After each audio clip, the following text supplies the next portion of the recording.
First of all, I want to thank our God, Lord, who has given this opportunity to praise, to do, and to preach. Please listen the word of God today. God will speak to us from many ways. Second Chronicles chapter 7 verses 4. రెండవ దినోత్సవము 7వ అధ్యాయము 14 వచనం నుంచి దేవుడు ఈ విధంగా మనతో మాట్లాడబోతున్నాడు. దయచేసి మనం శ్రద్ధగా విని దేవుని మాటలు విందాము. If my people which are called by my name shall humble themselves and pray and seek my face and turn from their wicked ways, then will I hear from heaven and forgive their sins and heal their land. ఇక్కడ మనకు దేవుడు ఏం చెప్తున్నా అంటే, నా పేరు పెట్టబడిన నా జనులు తమకు తాను తగ్గించుకొని ప్రార్థన చేసి నన్ను వెతికి తమ చెడు మార్గములను విడిచిన ఎడల ఆకాశము నుండి నేను వారి ప్రార్థన విని వారి పాపములను క్షమించి వారి దేశమును స్వస్థపరచదను. దేవుని స్తోత్రం, చాలా వందనములు. ఎందుకంటే దేవుడి యొక్క వాక్యం ద్వారా మనతో మాట్లాడుచున్నాడు. నా పేరు పెట్టబడిన నా ప్రజలు అంటున్నాడు. అంటే మనం ఆయన పేరు పెట్టబడ్డాం అంటే క్రైస్తవులు అనుకుంటాం. యేసుక్రీస్తు ఒక పేరు మనకు, క్రైస్తవులు అనే పేరుకు మాత్రం క్రైస్తవులు కాకుండా ఇక్కడ ఏం చెప్తున్నా అంటే దేవుడు ఒక వాక్యం మనకి ఏం చెప్తుంది, నా పేరు పెట్టబడిన నా జనులు తమకు తాము ఏం చేయాలంటే తమకు తాము తగ్గించుకొని ప్రార్థన చేసిన ఎడల, ప్రార్థన చేసి నన్ను వెతికి చెడు మార్గమును వదిలి విడిచిన ఎడల ఆకాశం నుండి నేను ప్రార్థన విని వారి పాపమును క్షమిస్తాను. మనం ఏం చేస్తున్నామంటే మనము మార్చుకోవాలి మన జీవితంలో. If my people are called by my name చెప్తుంది అండ్ హంబుల్ దెమ్సెల్ఫ్. హంబుల్ అంటే మనం తగ్గించుకోవాలి. చాలా మటుకు మనం తగ్గించుకోవడం లేదు. మన కుటుంబంలో, మన ప్రజలలో, మన బంధుమిత్రులలో, మనలో చాలా మటుకు ఎన్నో సమస్యలు, ఎన్నో బాధలు వస్తాయి. ఎందుకంటే వాళ్ళు ఏంటంటే డబ్బు ఉందని కాబట్టి, లేకుంటే ఆస్తి ఎంత వస్తుంది, బంగారం ఉంది, నగలు ఉంది, అన్నీ నేను కొన్ని గర్వం అనేది ఉంటుంది. అలాంటివి ఉండకుండా మనం తగ్గించుకోవాలి. తగ్గించుకుని మారు మనసు పొందితేనే అప్పుడు దేవుడు మన ప్రార్థన ఆలకిస్తూ అంటాడు. అపొస్తలుల 3వ అధ్యాయంలో 19 turn towards God, repent, turn అంటే యూ టర్న్ తీసుకుని ఆయన తెలుగుమంటున్నాడు. ఎందుకంటే అప్పుడే దేవుడు ఏం చేస్తున్నాడు అంటే మన ప్రార్థనని ఆలకిస్తూ అంటున్నాడు, క్షమిస్తూ అంటున్నాడు. దాని తర్వాత ఏమంటున్నాడు, వారి పాపములను క్షమించి వారి దేశంలో స్వస్థపరుస్తాడు. ఎందుకంటే పాపం చేస్తే ఏం లాభం చెప్పి, పాపానికి జీతం మరణం అంటుంది మనకు. రోమపత్రిక 3:23 చెప్పారు. అందుకే మనం పాపం చేయకుండా ఉండాలంటే మనకు యేసుప్రభువు వచ్చారు, పాపం లేని వ్యక్తిగా వచ్చి మన పాపాలను క్షమించడానికి వచ్చారు. కాబట్టి రక్షణ ఆయన ద్వారా నుంచి ఏ నామం లేదు. కానీ చాలామంది ఏమంటారు అనుకుంటే పాపం వాళ్ళకి తెలియదు. కాబట్టి ఈ పాపం అనేది మనకు అడ్డుగొడగా ఉంటుంది. దేవునికి మనకు మధ్యలో ఒక అడ్డుగొడగా నిలబడుతుంది. యెషయా గ్రంథం చూడండి, యెషయా గ్రంథం 59వ అధ్యాయము 2వ వచనం ఒకసారి చదువుకుందాం.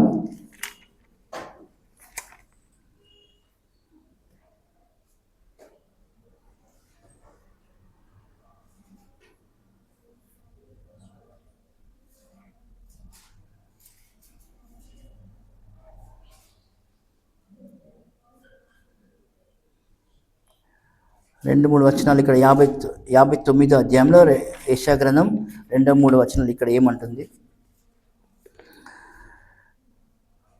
But your iniquities have separated me between you and your God and your sins have hid his face from your that will not here.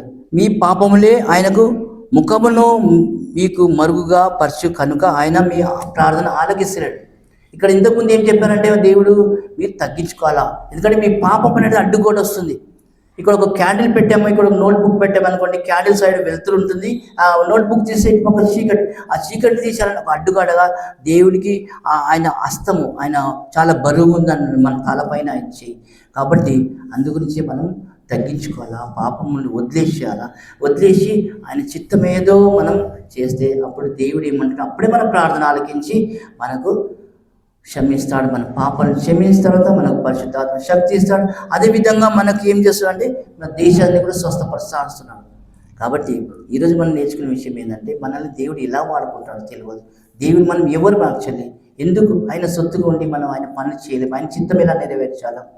ఎఫెసీయుల గ్రంథము 1వ అధ్యాయము 4వ వచనం ఒకసారి చదువుకుందాం. ఎఫెసీయులకు రాసిన పత్రిక నూతన నిబంధనలో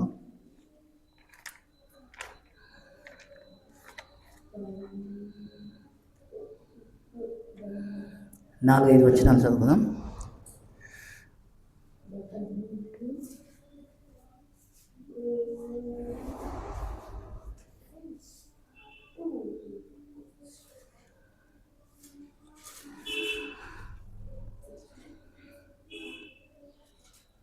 ఇక్కడ ఏమంటుందంటే, ఎట్లనగా తనను ప్రియనందు తాను ఉచితంగా మనకు అనుగ్రహించిన తన కృప మహిమకు కీర్తి కలుగునట్లు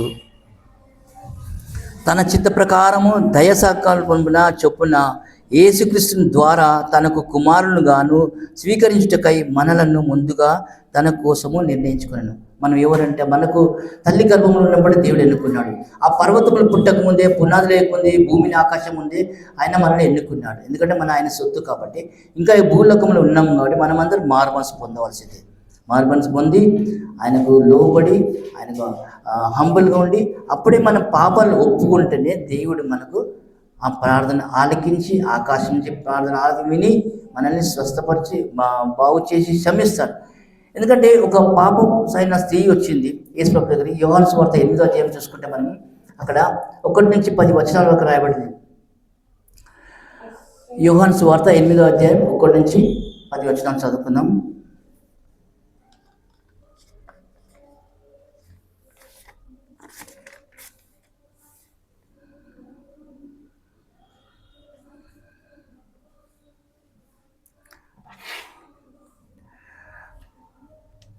Jesus went unto the Mount Olives, and early in the morning he came into the temple, and all the people came unto him, and he sat down and taught them.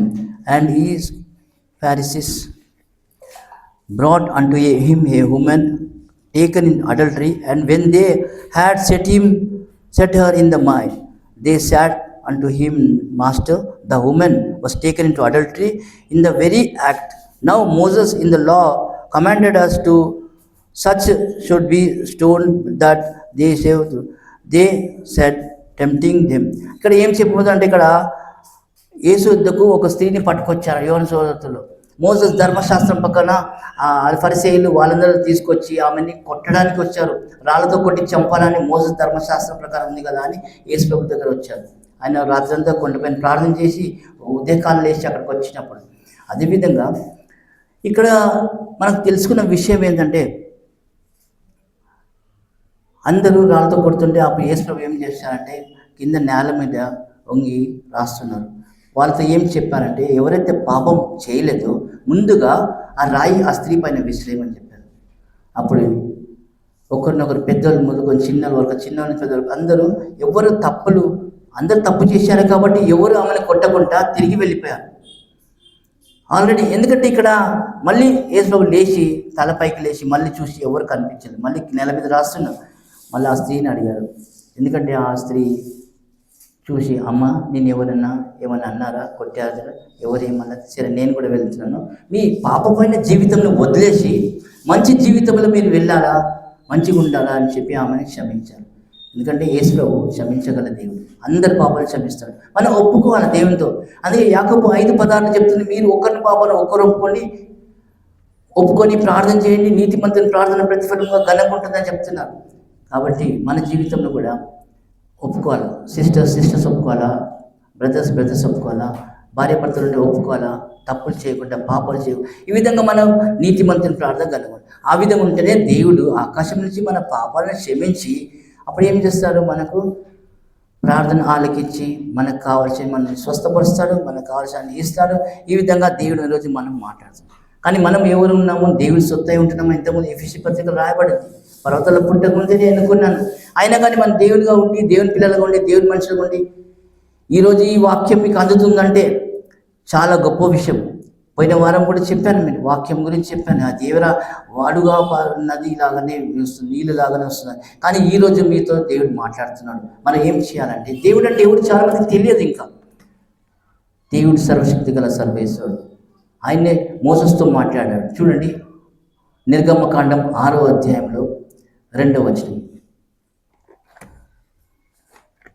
కొన్ని విషయాలు దేవుడి గురించి మనం తెలుసుకుంటే అప్పుడు మనం నిర్గమకాండం 2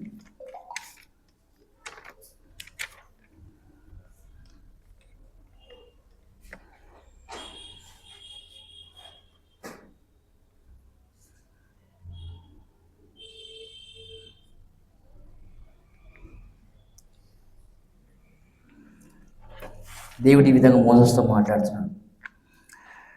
గాడ్ స్పోక్ అంటూ మోసెస్ అండ్ సెడ్ అంటూ him, I am the lord. మరి దేవుడు ఈ మోసతో ఇట్లా నేను యెహోవాను. అండ్ ఐ అపియర్డ్ అంటూ హిమ్, అంటూ ఐజక్ అండ్ అంటూ Jacob by the name of the lord all mighty. My name is Jehovah was not known to them. ఇక్కడ నేను సర్వశక్తి గల దేవుడును, పేరు అబ్రహాంకి ఇస్సాకు దేవుడును యాకోబు దేవుడును ప్రత్యక్షమై కానీ యెహోవా ఈ విధంగా చెప్తున్నాడు. మనకు తెలియదు ఏంటంటే God is all mighty. All mighty అంటే సర్వశక్తి గల దేవుడు. మనకు ఆ శక్తి బలం ఉండాలంటే దేవునితో సంబంధం కలిగి ఉండాలి, దేవునితో మనం ప్రార్థన చేయాలి.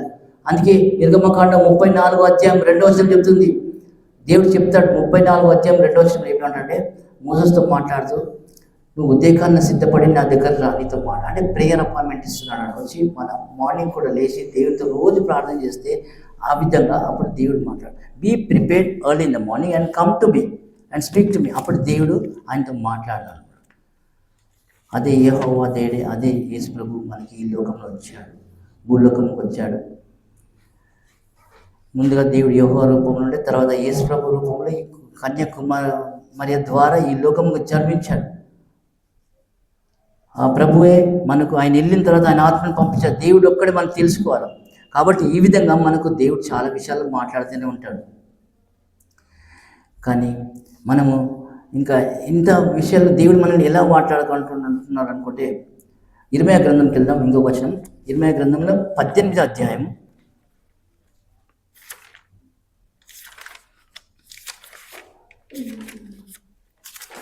1 నుంచి 10 వచనాలు దాకా చదువుకుందాం.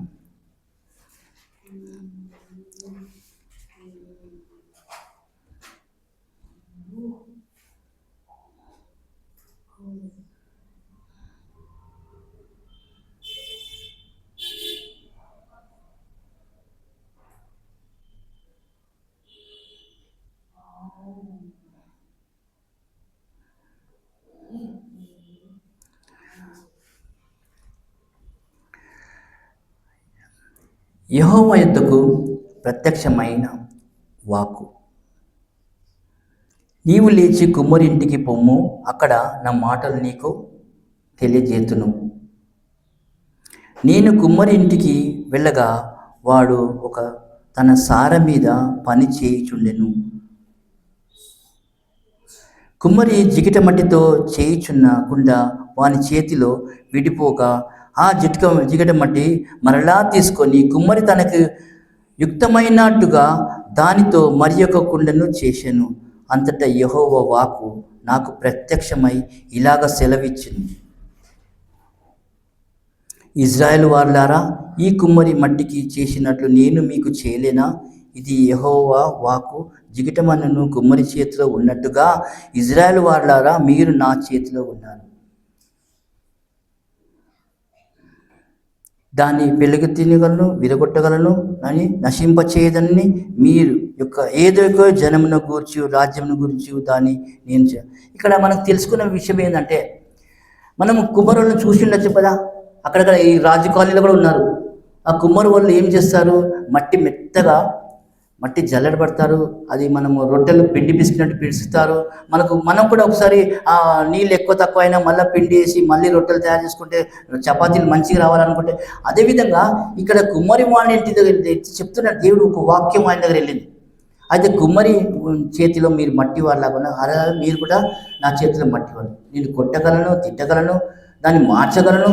ఏ విధంగా అయితే దేవుడు కుమ్మరి వాళ్ళు చెప్పినట్టు మనకు చెప్తున్నాడు. కాబట్టి మనము శ్రద్ధతో ఆయన మాట వినాలి, ఆయన వాక్యం వినాలి. ఆయన వాక్యం విని వదిలేకుండా మన వాక్య అనుసారం నడుచుకొని ఆయన చెప్పిన ఆజ్ఞలన్నీ పాటించుకోవాలి. మోసెస్కి ఇచ్చిన ధర్మశాస్త్ర ప్రకారం 10 ఆజ్ఞలు ఇచ్చినారు. అందులో యేసుప్రభు కూడా చెప్పారు 2 ఆజ్ఞలు. ఎందుకంటే నేను నిన్ను ప్రేమించినట్టు మీ పొరుగు వారిని ప్రేమించము, పూర్ణ హృదయంతో పూర్ణ మనసుతో వాళ్ళని ఆరాధించి స్తుతించాలని చెప్తున్నాను. కాబట్టి మన జీవితంలో మన బంధుమిత్రులు, మన స్నేహితులు, మన అన్నదమ్ములు, మన రక్త సంబంధం ఎందరో వస్తుంటారు పోతుంటారు. కానీ మనం అలగగా సొలగగా ఏం చేయాలంటే అందరిని ప్రేమించాలి. వాళ్ళు ఎంత కఠినమైన హృదయం కలిగిన వాళ్ళైనా కానీ వాళ్ళకు మన సమానం. దీనికి యేసుప్రభు చాలా ఉదాహరణలు ఉన్నారు మనకు. ఎందుకంటే వాళ్ళ శిష్యుల పాదాలు కూడా కడిగారు. కాబట్టి అంత తగ్గించుకోవడం మనంత కాదు, మన అంత పరిశుద్ధత లేదు. కానీ మనము ప్రయత్నించాలా పరిశుద్ధంగా ఉండడానికి. ఈ విధంగా ఉంటే దేవుడు మనకి ఎన్నో విధాల మేలు చేస్తాడు. భర్తకు భార్య దొరుకుతుంది, భార్య దొరుకుతుంది మేలు దొరికినట్టు అన్ని విధాల దేవుడు మనతో సహకరిస్తున్నాడు. కాబట్టి ఈ విధంగా మనకు మన జీవితంలో ముందు బాగుపడాలంటే దేవుని ఇష్టానుసారం నడుచుకుంటే, ఆయన చిత్తం మీద తెలుసుకొని ఆయన రాజ్యంలో ఉంటే మనకు చాలా మంచిది. ఇంతసేపు మీరు ఒక దేవుని ఒక వాక్యం విన్నందుకు వందనాలు, కృతజ్ఞతలు, స్తుతులు తెలుపుకుంటున్నాం. అదేవిధంగా మళ్ళీ దేవుని ఒక వాక్యం ద్వారా మనం నెక్స్ట్ టైం వచ్చి మనం కలుసుకుందాం. దేవుని మాట విన్నందుకు వందనాలు తెలుపుకుంటూ ఒక సాక్షిగా మీరు నేర్చుకొని మీ జీవితాలను మార్చుకోవాలని కోరుచున్నాను. వందనాలు.